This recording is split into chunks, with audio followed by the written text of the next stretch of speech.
Hey everyone, welcome. It's another Thursday, and this is the Immigrant Mom I Empower series. Ooh, it feels like it's been a minute since I've been on here. I'm glad to be back. Thank you guys for joining. Let's just give it a couple minutes so people can join us. I'm so excited about today's session. So once you join, let me know who's here. Say hi.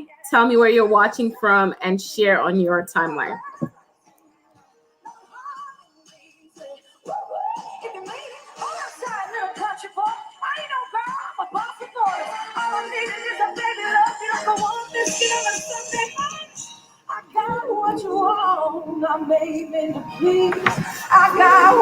Hi, Nisi. How are you? You're the first hi of the day. Thank you so much for joining, or should I say of the evening. We're almost done with Thursday. Thank you for joining. Let me go ahead and share on my timeline so people can join us.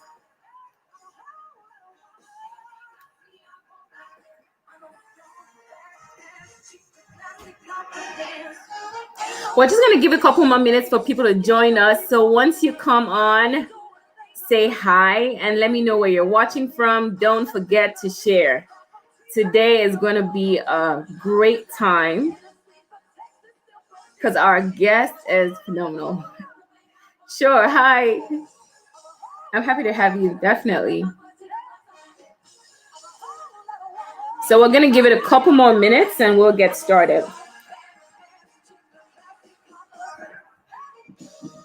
So to share, you just need to, if you look beneath the video, you would see a share. And when you click on share, it should be able to share to your page or to your profile. So if you just look beneath the video, you would see the button there that says share. Hello, everyone. Thank you for joining. This is the Immigrant Mom. My name is Estelle. It's another Thursday, and we're going to get into a discussion today with an immigrant mom who will be telling us about her journey. We're just giving it 2 more minutes for people to join us, and we'll get started.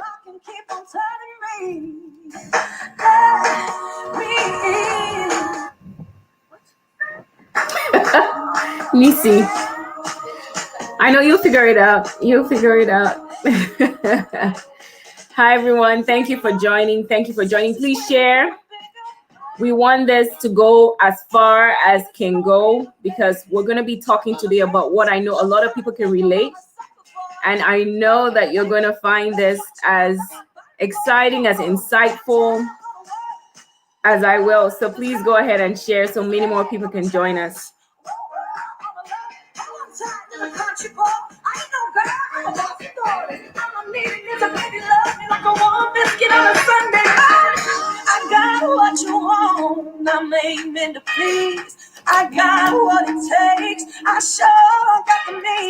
People are beginning to trickle in. Once you get here, say hi. I want to know who's here. I want to know where you're watching from. And don't forget to share. Share this video on your timeline so people can join us.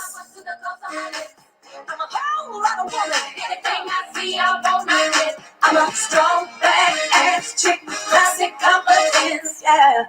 One time for the dream, all that like tea, loving hard and easy. One more minute and we're gonna get started.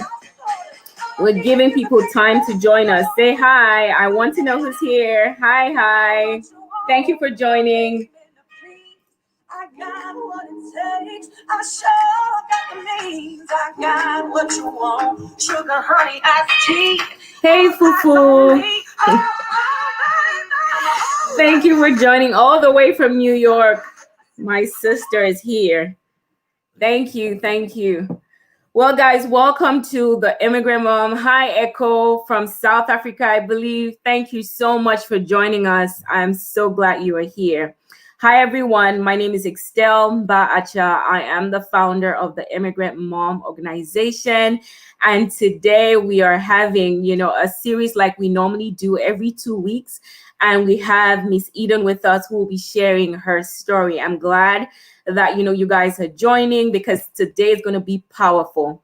Before we get into that, a little bit about the Immigrant Mom. For those who don't know, we are an organization in the United States of immigrant mothers for immigrant mothers. I am an immigrant mother and raising my children in a country that I did not grow up in. And when I had my daughter, just the mere fact that I did not know how to give her a bath was the light bulb that went off my head about the need for an organization like this, because my parents are still in Cameroon, which is my home country, many, many miles away from where I am right now. And I needed that support. I needed that community of mothers, of other women, immigrants coming together to support ourselves, because we're on a unique journey. So thank you guys for joining. We have the Immigrant Mom group on Facebook. If you're not a part of us, search it out in the search button on Facebook. You should be able to find us. We have the Immigrant Mom page, which is where we're doing this live show. Go ahead and like the page so you can get updates on everything that we're doing. Last 2 weeks, I believe we had the Immigrant Mom virtual party, which was it was a blast. If you were part of it, you know that we had a good time.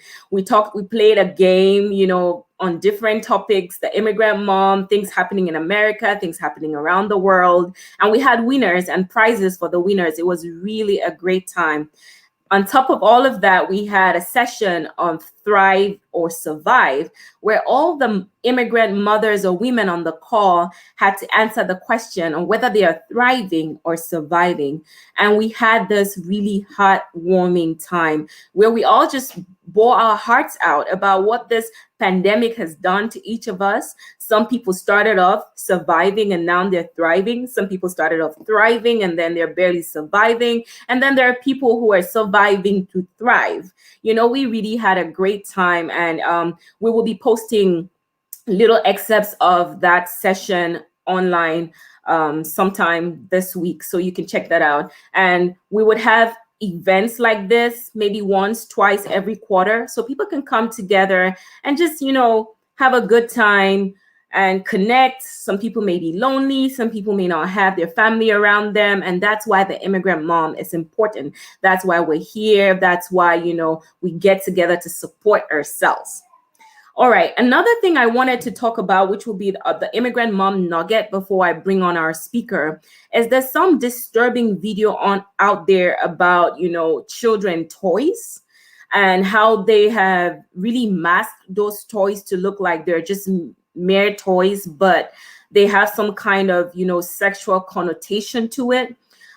We are definitely interested in any immigrant mom who has a background on sex trafficking, knowledge about anti-sex trafficking, who would want to come onto this platform to talk to mothers about this new or these things that are happening, because we need to be in the know. Ignorance is never an excuse, especially when your children are involved. We always want to know what we need to know to provide the best, securest environment for our kids. All right, with that said, I will go ahead and introduce our guest speaker. And give me 1 second so I can pull up her bio. Let's see.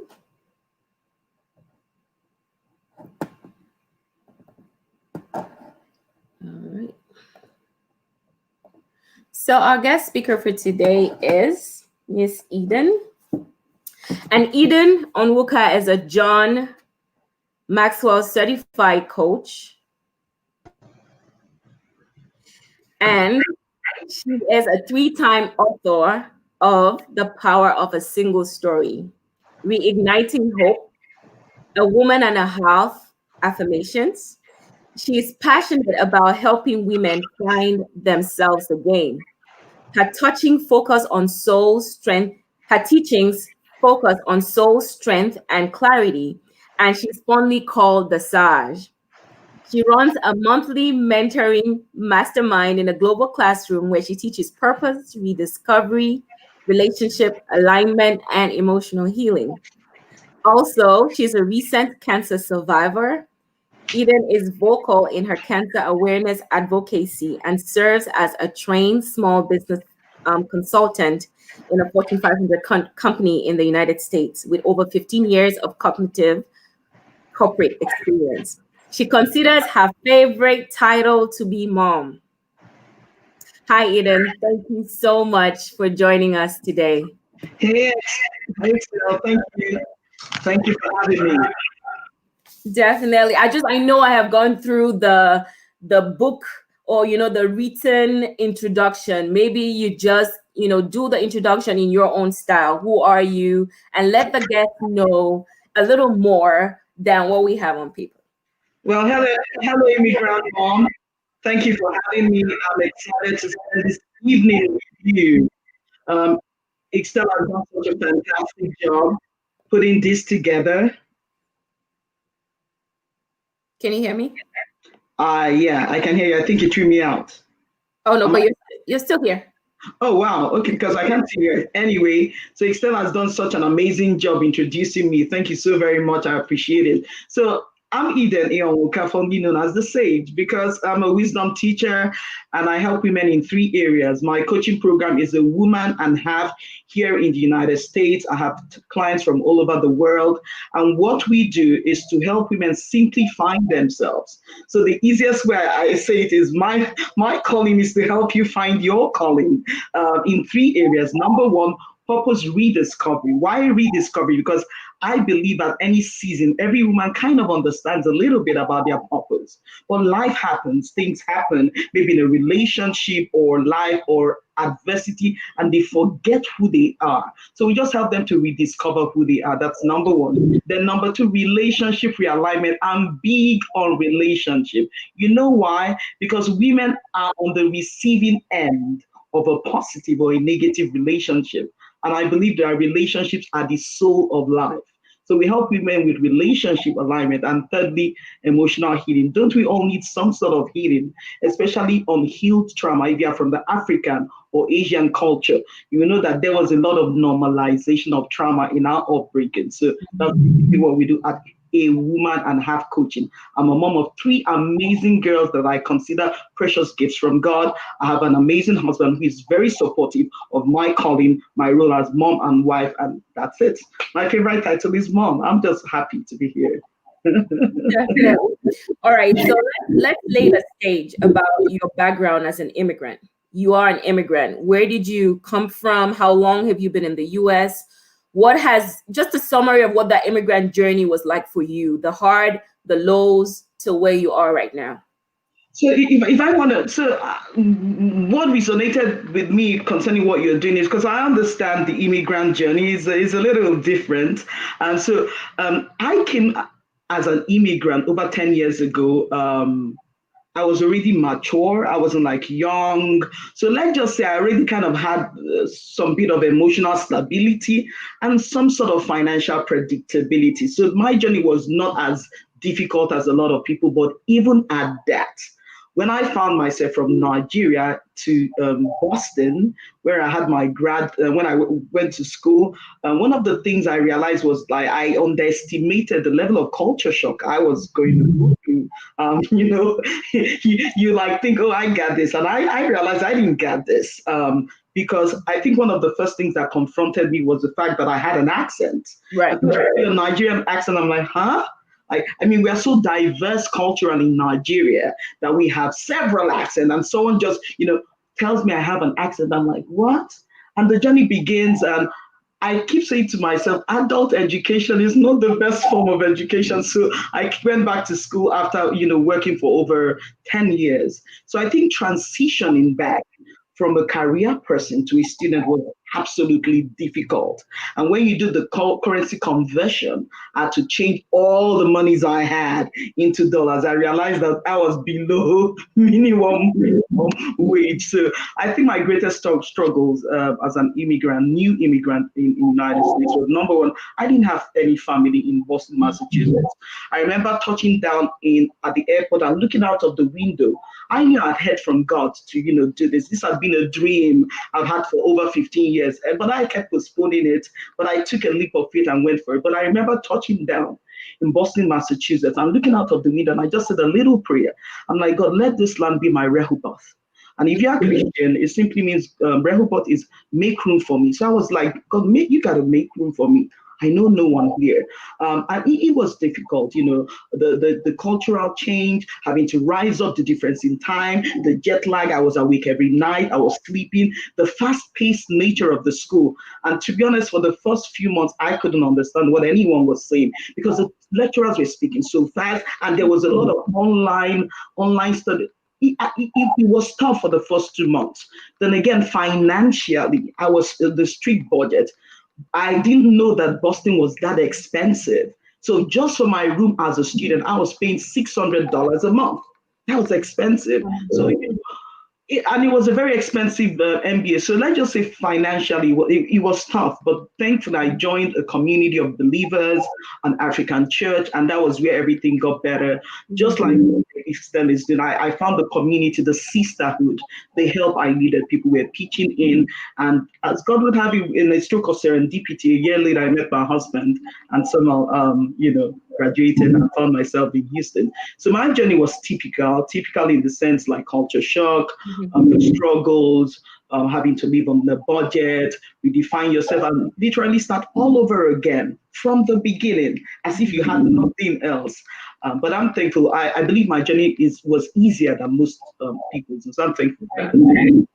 I was reading a post that you had put up, and you talked about the incident with your second twin. So Eden has a set of twins.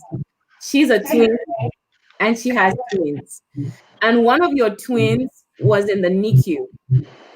And that experience by itself is not an easy experience. We actually had a speaker on here a couple weeks ago to talk about the NICU experience. Not long after that NICU experience, you had a cancer diagnosis. So it's almost like it rains and it doesn't stop. It actually pours. Yeah. Just take us through the journey of what that time in your life was like. I often say that we have been taught that after a test, there will be a testimony, correct?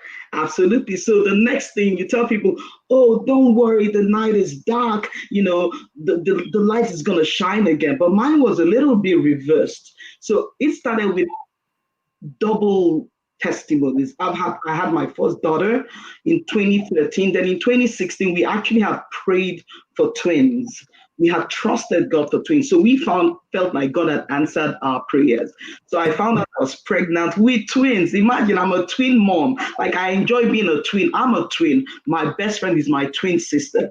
So I feel like that has been a great blessing in my life. So to find out I was having twins, that was just unbelievable, because we had prayed about those twins. So here I had these twins, and these wonderful babies came on February 29th in the leap year. Wow. So auspicious date. So, and that's how the journey to be twin mom started. And but I remember having those twins, and I remember because I went through cesarean surgery, which is another cultural thing I had to overcome.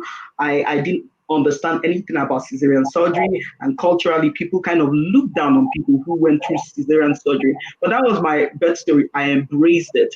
But I remember after I had my kids, I was in pain. I wanted to see my babies, and the nurses were not bringing my babies to me. So I started feeling really bad. And I told my mom, call the nurses. And they were kind of objecting, like, pushing back. So I got tired of asking. Like, I had this dream that when I had my babies, I was going to place them on my heart, for the first 24 hours. And it was almost at the end of 24 hours, I couldn't see my twins. I remember seeing them for a brief moment when they were moving them. Oh, this one, and that was all. So I told my mom, I'm going to go see my babies. I remember I had a cesarean surgery, so I was bleeding and in pain, but somehow we were able to get me on the wheelchair, and mom wheeled me to the NICU. And I went into the NICU, and I saw my babies hooked up to tubes. The moment my heart sank, because nobody told me there was anything wrong. And I saw the two of them. One looked significantly small and hooked onto tubes, and I was scared. Like, one had breathing tubes and feeding tubes. And I was mad. I was asking the doctors what exactly happened. So they said immediately they were born, they were not breathing well. They had to put them on oxygen. I was like, when were you going to tell me? They were like, they saw that I was distressed and they did. So in that moment, let's just say it was just like so much colliding. You're a mom, you are bleeding, you are feeling helpless, you are confused, you didn't understand the system, even though I've been here for years. But it's almost like you didn't understand that medical system. Everything is so different. NICU Right. is from this, they keep bouncing you around. And I stayed there and I said I was not gonna go until I saw my babies. And I saw my baby the next day. One of them got off the tube, got off the mask, but one was still on the mask. And they actually said to me, she's not eating. She can't feed herself. So she will be on feeding tubes until she feeds herself. And I was like, why?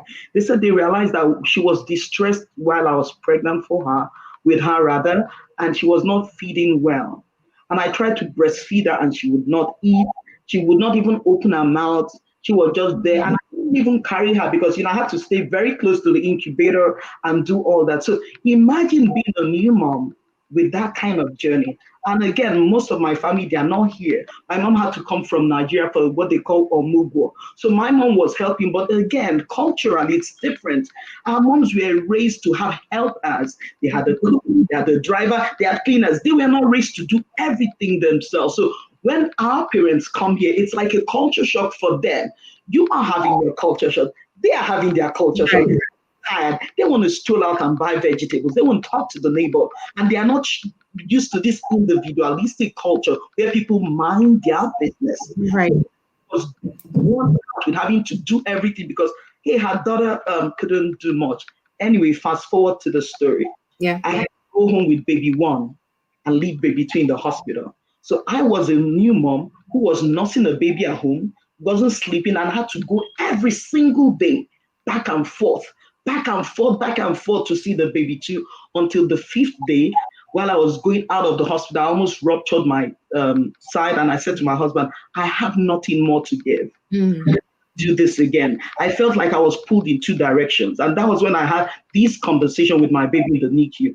I'm like, you have a bassinet at home. I need you to come home. We need you. I need you to leave. This is not your place. And as God would have it, a week later, she came up, but she stayed 3 whole weeks in the hospital. So again, to your point, having a support system, people who be there for you, means everything. I didn't have a lot at the time, but my friends were there and they pitched in, and my mom did her best. So yeah. So after an experience like that, you would assume, like you would say something in the words of God, cut me some slack. But it appeared he did not cut you any slack. What happened 9 months later? Just take us through, To be honest, after that experience, I was on a high. I was doing good. I was back to my size 4, 5, size 6. My babies were my accessories. Like I was living like I'm like, yes, this is life. Like I was like on a roll. Like my friends were like, either there's just some I was glowing. Then I got my professional certification. I've been coaching for over 10 years, but I wanted to put some structure. So I took, it by faith, had my John Maxwell certification. And the reason why I chose John Maxwell is that because of the mixture of professionalism and spirituality. I had gotten to the stage where I said I was going to honor my divinity, and I'm not going to apologize for my spirituality. And I loved the blend of what John Maxwell was able to bring in, into his coaching, his faith, and the dimension of leadership. So I went for it. Traveled to Florida, got certified, did the training, and I was excited. Went back to work, and I was like, I had my life planned out. just before Christmas, I noticed this tiny lump on my right side, my right breast. To be honest, I'm like, I'm sure that's not what it is. So I deliberately, against better judgment, ignored it for like a week. But thankfully, my husband is very, very efficient. So my husband felt it and like, what is this? I'm like, I'm sure it's leftover breast milk. Again, remember, I'm a new mom with twins. And twin pregnancy is different. So multiple pregnancy is different. Your body goes through a lot of changes. So I allowed myself to believe the narrative that it was leftover twin milk. Of course, it wasn't, but I guess I was just trying to change what I was feeling. But when my husband felt it and was like, there's something going on here, I'm like, okay, I know my husband is not going to back up. He's that efficient. So it was already Christmas time. I'm like, let me just get this out of the way. I have way too much to do. Hey, my coaching is booming. I have way too much stuff to do. So I went for the annual checkup. Again, the importance of insurance. You know how you have this insurance space for your annual checkup. I Right. went for the annual checkup because I just wanted to get it over and done with in 2016. And I'm very intuitive. You have to get to the point where you listen for not just what people are saying, listen for what they are not saying. I always call it the unspoken readings of someone's spirit. So here I was lying down in the doctor's hospital and we did the regular checkup. And as an afterthought, I'm like, hey, can you also check my boobies? I felt a lump. And he's like, no, no, no, that's not part of the routine. And I'm like, oh my goodness, capitalist America. You want to be to pay for everything. So they were like, it's not part of the checkup. I will have to do a copay and come back in for them to check it. I'm like, what? Anyway, so I just decided to check it and I followed his eyes. When he felt the lump, I just saw something move through his eyes and immediately he regained himself and said, it might be nothing, but I think we should see a breast specialist. That was the first time there was a big word, oh, specialist. I'm like, okay, let's go see a breast specialist. So I go ahead and we went to see a breast specialist. And the breast specialist said, the same look on their face, almost like they're trying to mask their fear. Right. Maybe nothing, but I think you should do a biopsy. I think it was at that point, there was something familiarly sinister about the word biopsy. At that moment, I couldn't remember. I'm like, what is it about this word? Then I went to Google. I'm like, remind me. And I saw biopsy and something popped up. It said a test to eliminate the possibility of cancer. And I got scared a little. And I'm like, it's to eliminate I'm like, okay, yeah, to eliminate. So I chose the better part of the narrative that was eliminate and held on to it.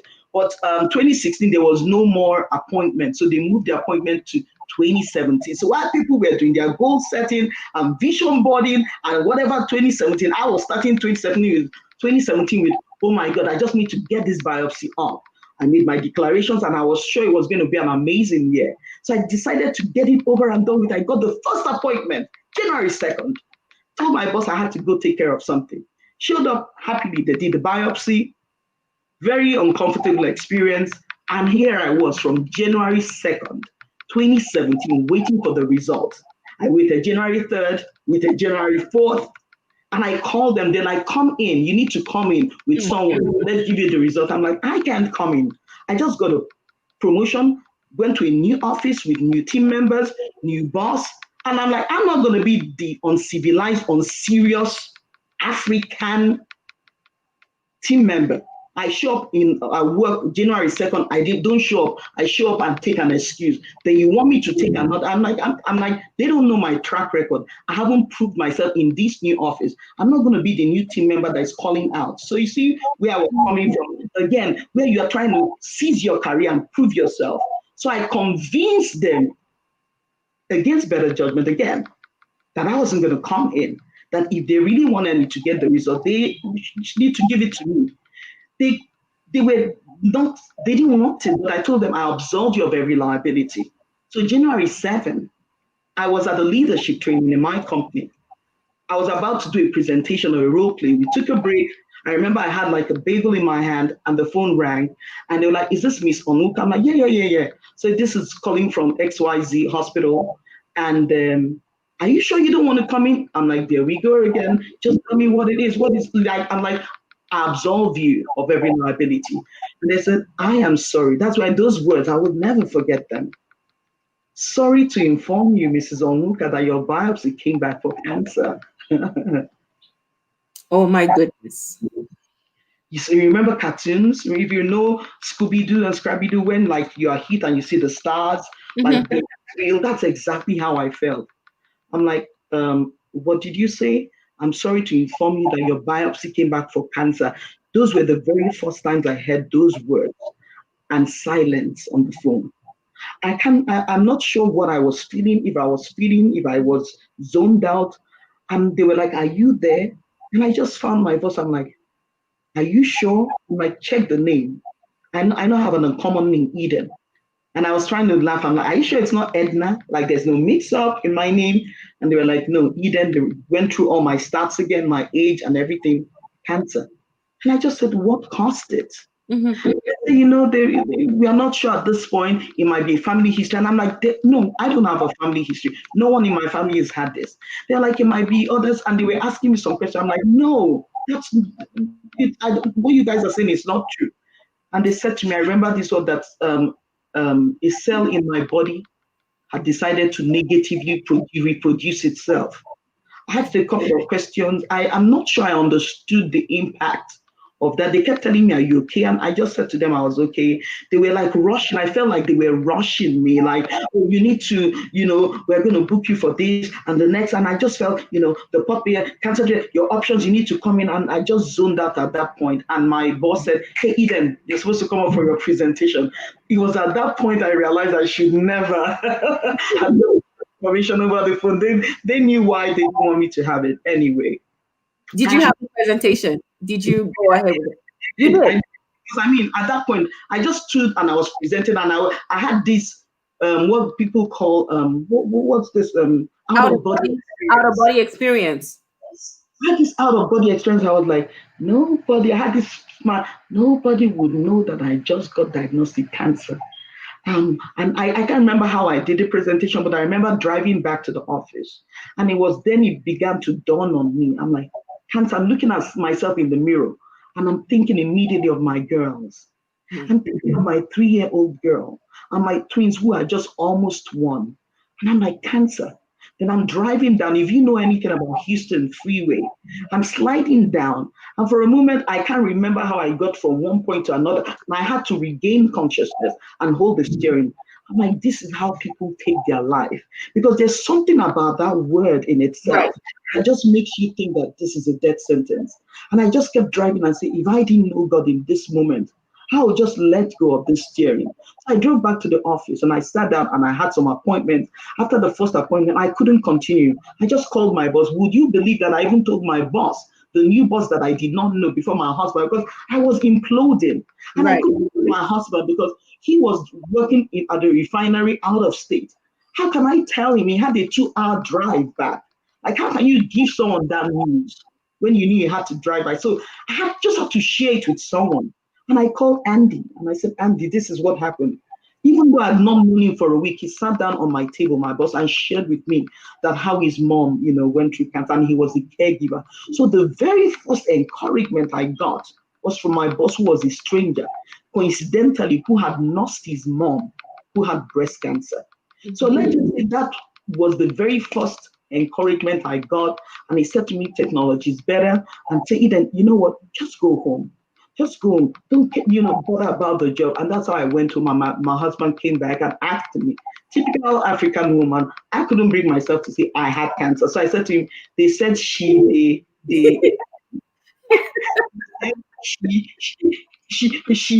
they have cancer. And the first thing my husband said is God is in control. And that's how the journey started.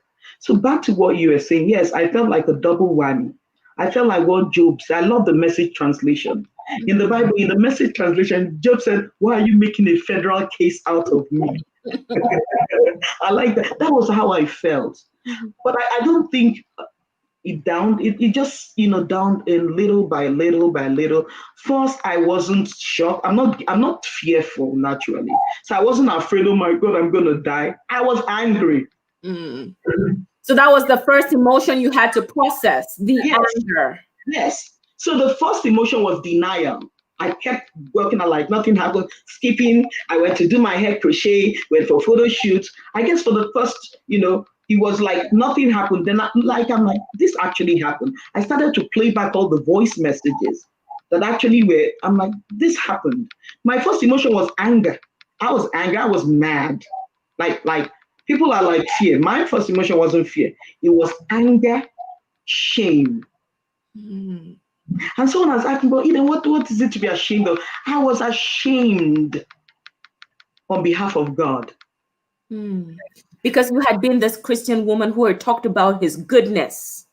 Don't you understand? I've been vocal about my faith. I've been vocal. Every story, I'd weave the story of faith and hope. So I was ashamed. Let me just say, this looked so bad on God's resume. And I was his daughter. I was ashamed that I was associated with cancer. I was so ashamed. I was ashamed that in 1 year, I had such a huge testimony and yet had this, pity story.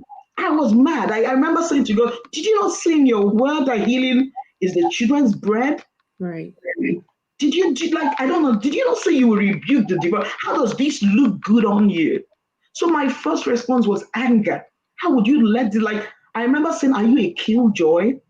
Why would you have 2 children, not one, 2 babies in the same year I get diagnosed with cancer? How does this even make any sense?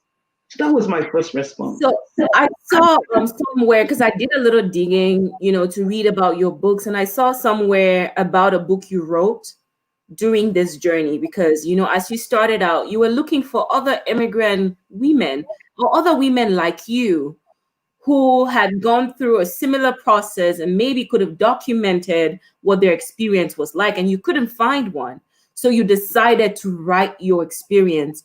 And somewhere in that book, you said you were about to take a shower and you were feeling really bad. Like a thought came at you, and then you said, I am not my body parts.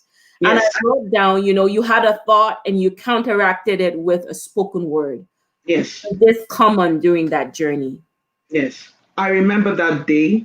Let me tell you, everything is happening fast. You're mad, you're angry, you let yourself go. So I let myself go for at least a week, a couple of days. I didn't want to be a coach. I didn't want to be encouraged. I didn't want to be a believer. I just let myself go. I remember I was just angry. I was mad, stomping around. And, in that time, I remember I now had a conversation with myself, because that was the shift. I sat Eden, I just said to myself, Eden, hypothetically speaking, if someone were to tell you that, hey, there's this mom, that had cancer, what would you say to them? I felt like a fraud. So I decided to take my own medicine, So I sat myself down, I had a conversation with Eden. I'm like, Eden, this is bad, but guess what? It's going to be worse with the way you are going about it. You see, you're going to make this journey worse. And I wrote in my journal, your perspective will determine your narrative. Eden, if you magnify this negativity, it will drown you. So I decided, okay, I'm going to just adjust my mindset. And that's where, let's just say, the journey became easier. No, the journey didn't no miracle happened, but it became easier. Like I didn't add to the pain, my mind, the negative mindset. And it was in one of those moments they started getting treatment options. I had a second opinion at MD Anderson, which is considered one of the best. And that's when they were giving me treatment options, conversations around single mastectomy, partial mastectomy, double mastectomy. Girl, everyone seemed to be talking about my boobies. You are sitting in the doctor's office and they are discussing your boobies as if it's not this sacred place. Everyone has an opinion. I think we're going to do a double mastectomy. I think we're going to cut. And I'm like, huh?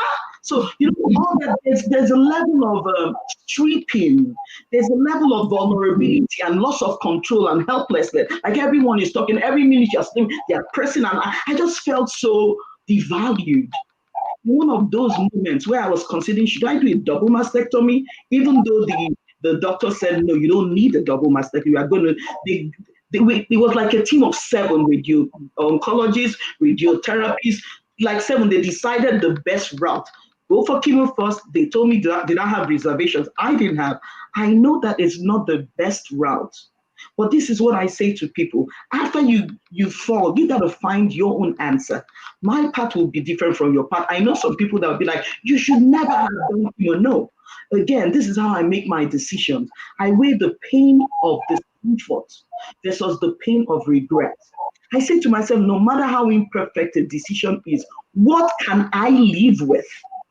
Someone was going to wreck my hair, wreck my nails, wreck this, do this, and maybe stop me from ever having a baby. I got 3 girls, I'm good. But what if I don't do chemo and there's a chance that chemo can help me? So I had to settle in my spirit that even though that was not a perfect treatment, it was my route. And I'm saying this because maybe a survivor is going to catch this replay. This is not a recommendation for anything. You got to find your own path and be content. Do the research. I did my research. I knew the limitations and I was okay with it. Again, the pain of regret versus the pain of discomfort. I was willing to take the discomfort, not the regret. So back That's to that. powerful. That's powerful. Comparing comfort and regret. Making Yeah, sure that, right. yeah. You So, wanted to make the yeah, best decision and not leave anything unturned. me. So I went to the shower. I'm showering and I'm hearing like a mockery. Ooh, oh my goodness. These two are going to go. You're going to be handicapped. Mm. You're not going to be a woman again. Ooh, you've shared about God's goodness, about a good marriage and a good. Let's see if he's going to love you when some of your boobies, all of you, like I heard it was like a loud mockery in the shower, in my most vulnerable state. And I just said, man shall not live by bread alone. Remember, again, remember the conversation between Jesus. Right. I'm like, man shall not live by bread alone. I was just, man shall not live by bread alone, but by every word. Man shall not live by bread alone. And next I heard myself say, man shall not live by boobies alone. And I started laughing. I'm like, man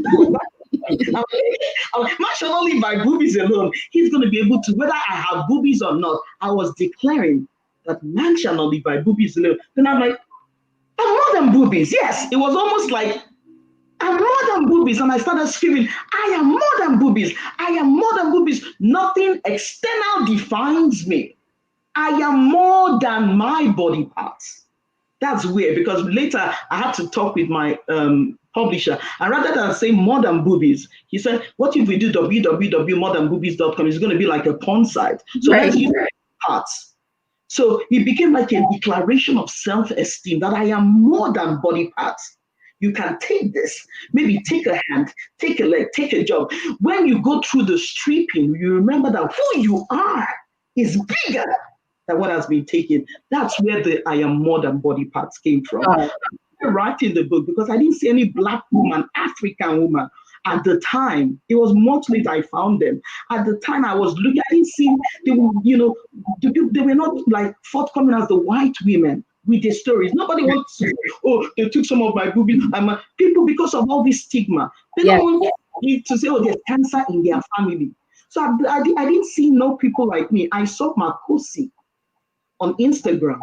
At the time, she was just diagnosed with cancer. And I saw one Tiffany Rose, and I was following them secretly and drawing strength for them. And I said, oh, I will write my story in the story, not after the story. So I started writing the story. Eventually, we announced the book 2018, but for personal reasons and I wasn't satisfied with it, so we put it on hold. But that's how I am more than body parts was, So it's not in the market, so people cannot find. Probably before the end of the year, because I put it on hold because I was looking for something. I didn't see it then in the story, so I'm like, I'm gonna put this on hold because I brought out 3 books in 1 year. So I'm like, this story, I'm gonna wait a little bit. So there was some publishing. I missed the publishing deadline. I had to work on again, but hopefully this year it's gonna come back. Yeah. What you shared is really powerful in our immigrant community because we still stigmatize a lot of things, hide our stories, and our stories are tied to our purpose. But you took your story, you killed the shame, you shared what it was like. And I can tell you that so many people listening to us now are waiting for that book. Yeah. I'm waiting for that. You don't even believe, even the people who, and I feel blessed to have such a compassionate community. I know so many people pre-ordered. And every time they will ask and they will explain, not one of them said, oh, give me back my money, you are a fraud. They understood. They were like, no. I'm like, I can give a refund. No, we'll wait. I believe that I have one of the most compassionate community. They saw my heart.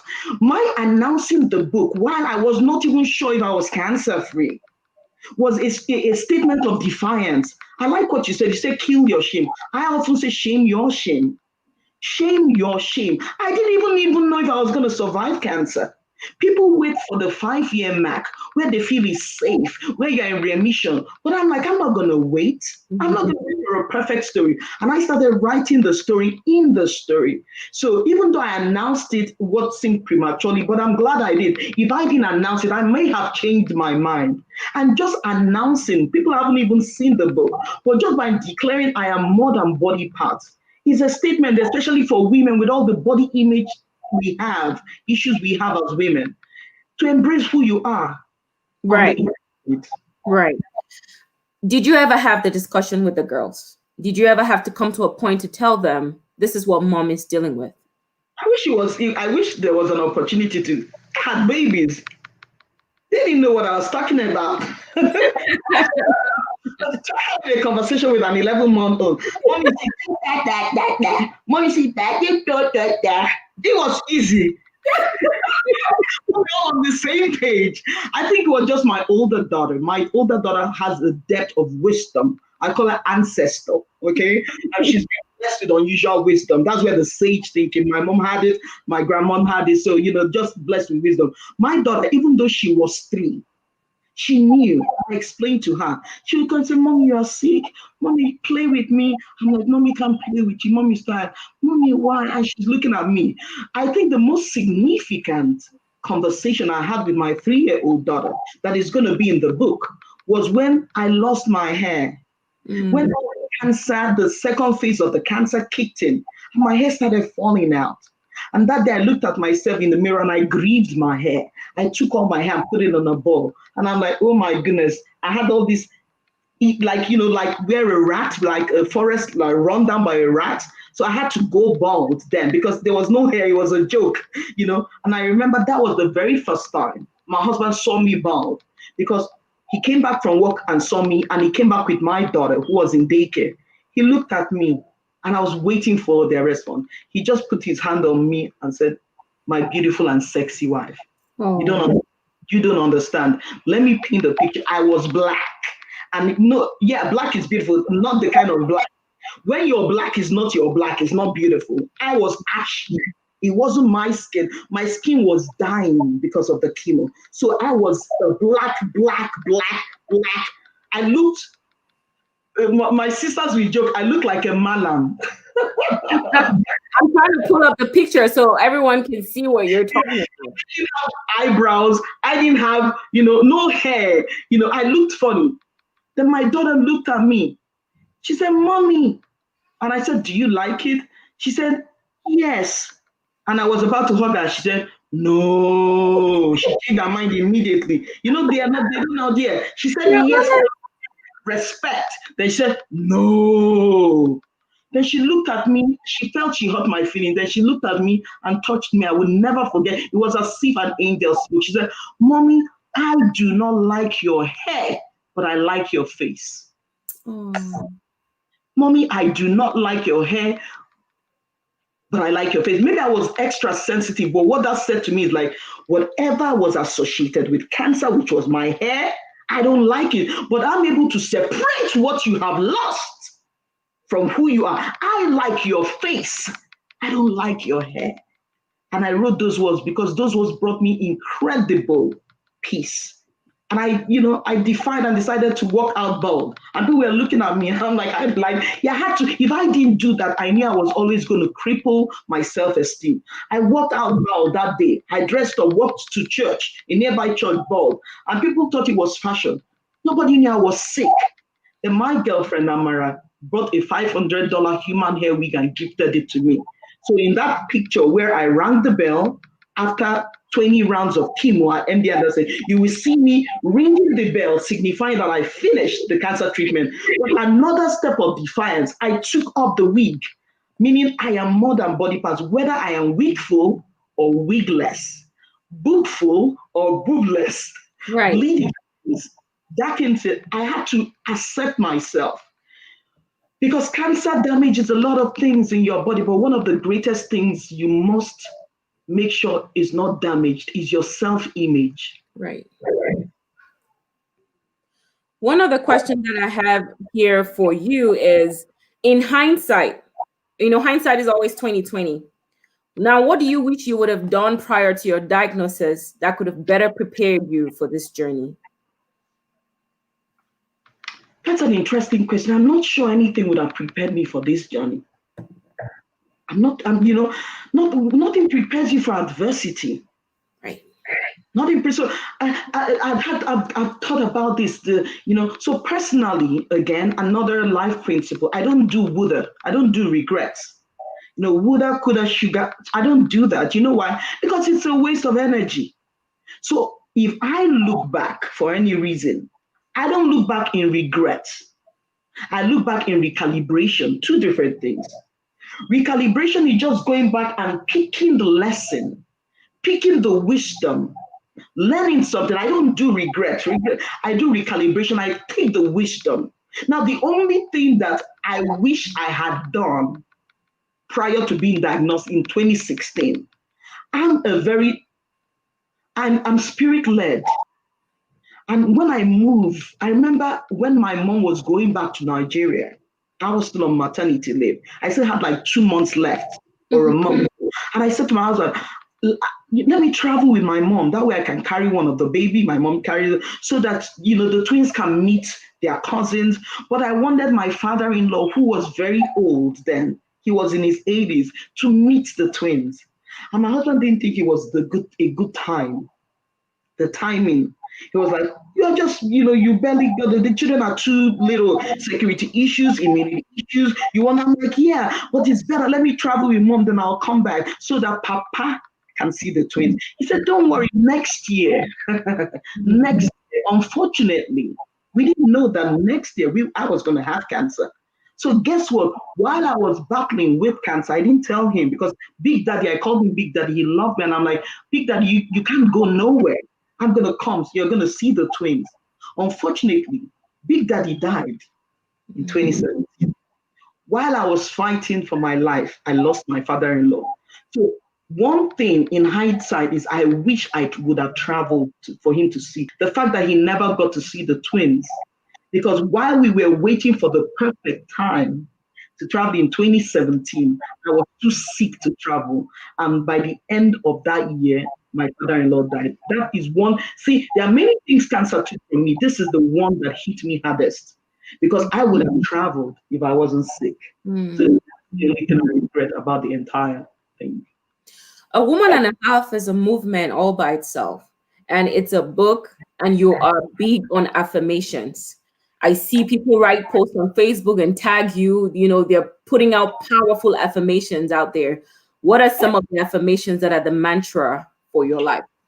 Because why I like affirmations? Because affirmations are your weapon when you're all alone.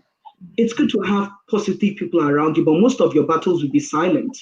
When you wake up at night, your thoughts. So remember, I am more than body parts. I was already big on affirmation. So when the enemy came, you don't understand. There will be seasons where your voice will be the only powerful tool in fighting adversity.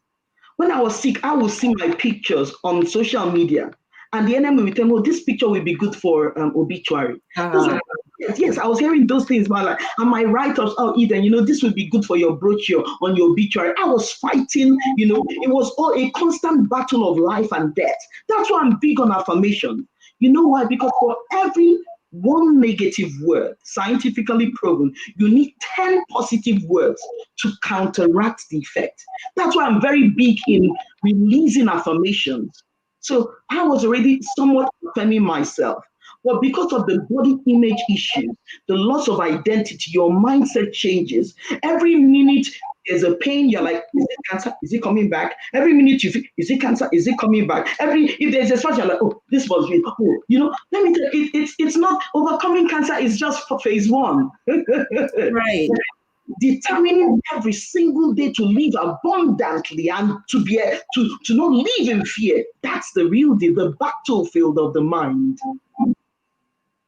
Right. So that's why I'm big on affirmations. And I started writing my affirmations and using them. Then the more I use them, I realized that these things don't come easy to people. So I decided to put together 100 of my most used affirmations and turn it into a Woman and a Half book. So yeah, that's how come the Woman and a Half book and affirmation movement started. And it's blessed a lot of people, because I put it in 5 areas. And I believe every woman, please, you gotta speak life in 5 areas. Number 1, redemptive. You speak to your spirit, to your relationship with your divinity. Affirmations that speaks to your spirit. Then number 2, reflective. You gotta speak to your mind, your perspective, your intellect. Number 3, restorative. You gotta speak to your emotions. With all the things women we go through, oh my goodness, you gotta speak to your emotions and your soulish experiences.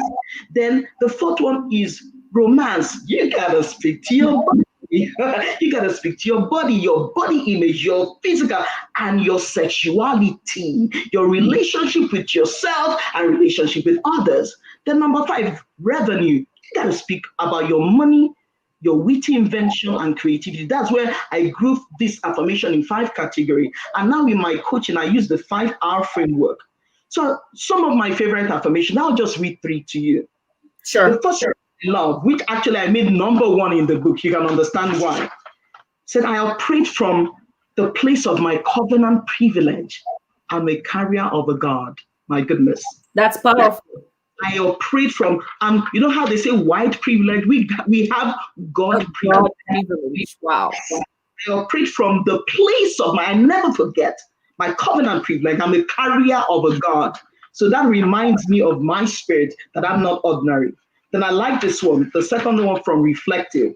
I have a diagnosis for long life, a prescription for good health, and an admission into soundness of mind. My goodness. Meaning I am diagnosed not with cancer, not with depression. I have a diagnosis for long life, a prescription for good health, and I'm admission into my mind is sound. I love that one. Because you just said not to be afraid. Then I'm just going to take one more, or maybe I like this one because every woman has a broken side. I like this one. I said, I gave God my scars and he called me flawless. I gave God my scars and he called me flawless. Wow. You have scars. I have scars. I have scars. I have scars. There are times I'm like telling my husband, can you just move my hand? I feel a numbness. Those are part of the after effect. And something tells me that's a stroke. I'm like, no, I gave God my scars. Oh, And it's flawless. And I think the best one I now like for body image, this is from Romance. He said, I embrace my weight. I celebrate my height and embrace my skin and the magic in my hair. For every Black woman, you can understand why that one is important. We are always, we judge ourselves by dress sizes, by weight and height and body image and looks and skin and color. I embrace my weight. I celebrate my height. Yes.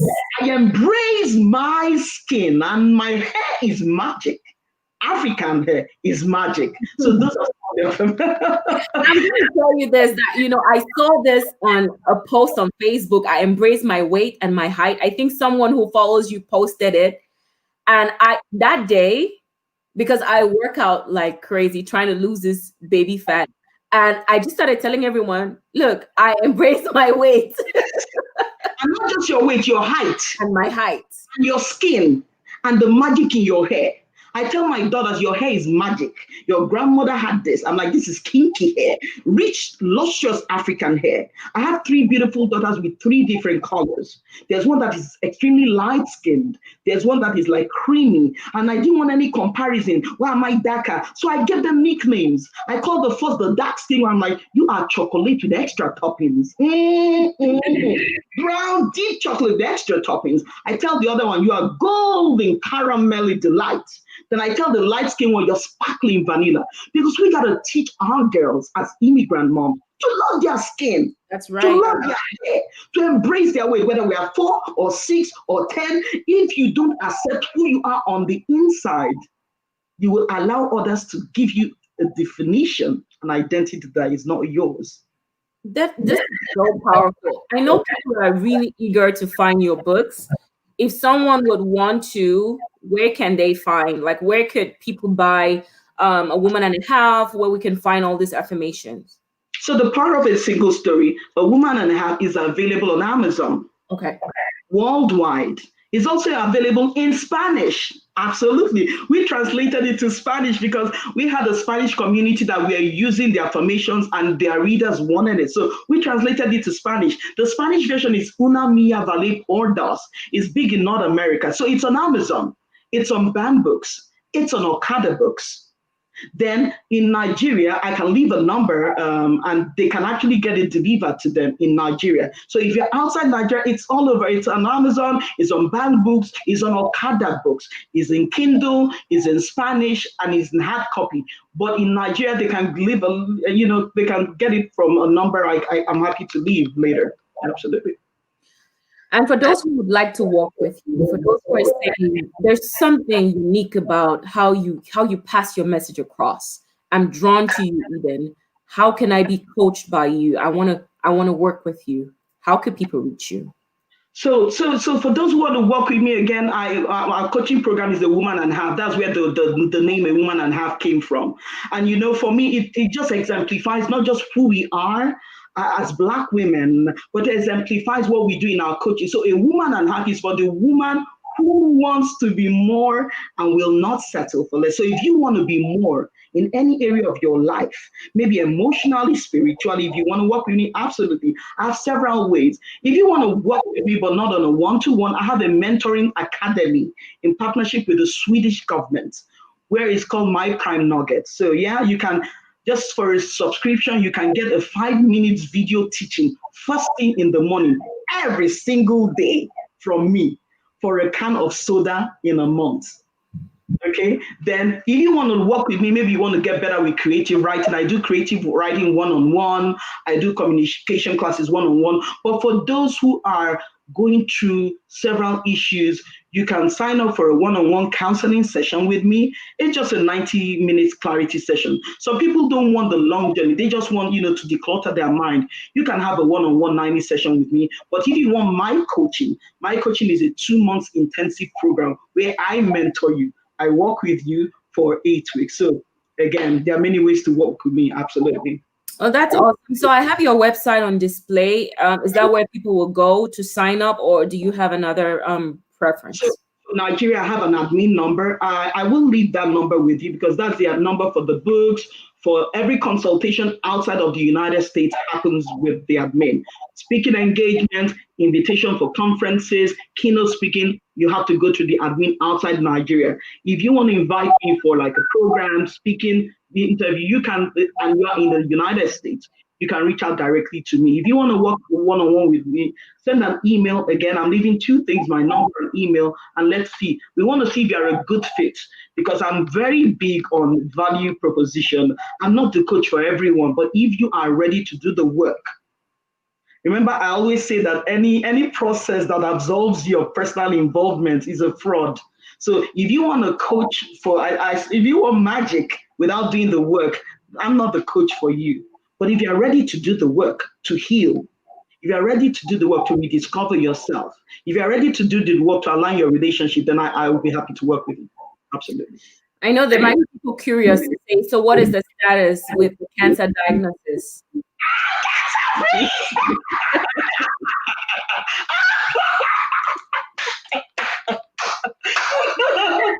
They said in remission. They don't like to use the word cancer free.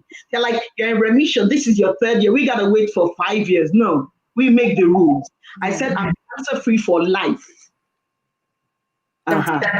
We say it. Yes. So I'm not in remission. I'm cancer free for life. I already have the image of a 95-year-old Eden, who people are like, girl, sit down. Grandma, you got to sit down. I'm like, no, I just want to do one more dance.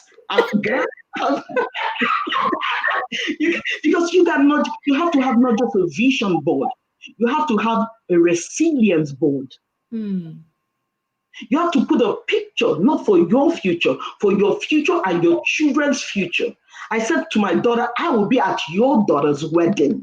And they'll be like, Grandma, can you sit down? That's a and I'm like, no, I gotta have one more dance. That picture is so alive. So I'm not cancer free for 2 years or 3 years. I'm cancer free for life. You will see me wearing a t-shirt. I almost wore it today. I'm cancered, but not cancelled. And I'm declaring my praise every single day, defiantly. Wow. Because it does not give you what you want. Life gives you what you say. Oh, that's powerful. Life does not give you what you want. Life gives you what you say. Yes. And someone said, then don't be so sure. What if? I'm like, I don't do what if. I don't, Someone said, I remember when I wanted to share my story, some people were concerned. Don't you think it's too early? Too early for what? What if it doesn't? I'm like, you all bother too much about reputation. I've been delivered from reputation. Yeah, but what if the testimony? I'm like, no, if God does it, let him take the glory. If he does not do it, I'm not taking the shame. That's powerful. That is so, like what you have shared with us today. We have to come back to this video and watch it and watch it and watch it to really download everything that you have shared. And it's so powerful. We're wrapping up because we're almost, I think we're out of time. But what are some closing words of wisdom that you would share with immigrant moms today? The only thing I want to share with you from my heart is, if you will not do it for yourself, do it for your kids. If you will not rise up, if you will not desire better, if you will not fight for better, if you will not reinvent yourself for yourself, do it for your kids. Do it for your kids. Your kids deserve to see in your life an example of resilience. Do all to reinvent yourself. Desire more, not just for yourself, for your kids. And I just want to say, if you are going through anything, maybe psychological, emotional, remember that shame is seasonal and scandals don't last forever. There is a tomorrow that is better than today. In your deepest, darkest moment, remember that shame is seasonal and scandals don't last forever. And just know that I'm here to help in any way I can. That's all. If I could give a standing ovation, I'll be up on my feet and clapping.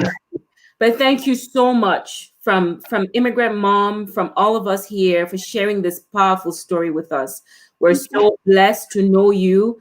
And I'm very sure a lot of people will be contacting you. I personally will be contacting you. So thank you so much. Well, guys, we're at the top of the hour. We have gone past the time. And thank you so much for joining us in today's session. If you would love to join us as a guest on this platform to share your story, I have shared a link on the Immigrant Mom page. Go on there, fill out the application. Let us know what story you would like to share, because powerful stories such as this, we would love for you to come and share and encourage and motivate other people. Once again, thank you, Eden. Thank you, everyone, for joining us. And until next 2 Thursdays, this has been Excel on the Immigrant Mom. Have a great evening.